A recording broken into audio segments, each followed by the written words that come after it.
రాజకీయాల పరాకాష్ఠ ఎట్లా ఉంటుందంటే, మన దేశంలో ఈ మిషనరీ స్కూల్స్లో మన పిల్లలు బొట్టు పెట్టుకు రాకూడదు, అలాగే కాళ్ళకి పట్టీలు పెట్టుకోకూడదు, లేదంటే కనుక తల్లో పూలు పెట్టుకోకూడదు.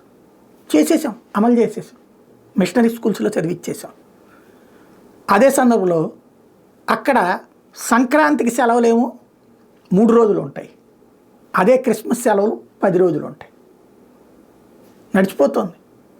ఇదేమి క్రైస్తవ దేశం కాదు కదా, కానీ ఆ విద్యాసంస్థ క్రైస్తవ విద్యాసంస్థ కాబట్టి ఆ నిర్ణయం తీసుకుంటుంది. అనేక చోట్ల అట్లాగే నడుస్తుంది.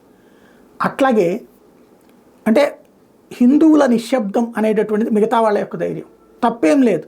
అప్పుడు ఈ పండగలకు కూడా ఇవ్వాలి కదా, ఉండదు. ఇది ఒక ఎత్తు అయితే, ఇక క్రమంగా ఎట్టా మారిపోతాయి మన దేశంలో పరిణామాలు. మైనారిటీ బుజ్జిగింపు, మెజార్టీలను వేధించడం అన్నట్టు.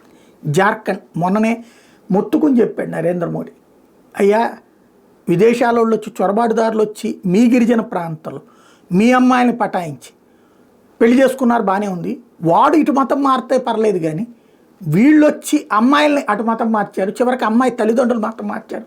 ఇట్లాంటి వాళ్ళతో సమాజానికి ప్రమాదం ఉంది, మన రాష్ట్రానికి ప్రమాదం ఉంది అని చెప్తే జనానికి పట్టలేదు హిందువులకి.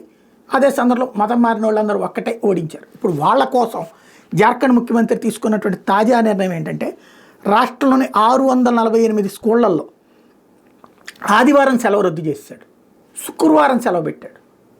ఆదివారం సెలవు రద్దు చేసి శుక్రవారం సెలవు పెట్టాడు. ఏంటయ్యా అంటే 40% పైగా ముస్లిం విద్యార్థులు ఉన్నటువంటి పాఠశాలలట. అంటే ఇలాంటి నిర్ణయాలు భవిష్యత్తులో జరుగుతాయి అన్నమాట.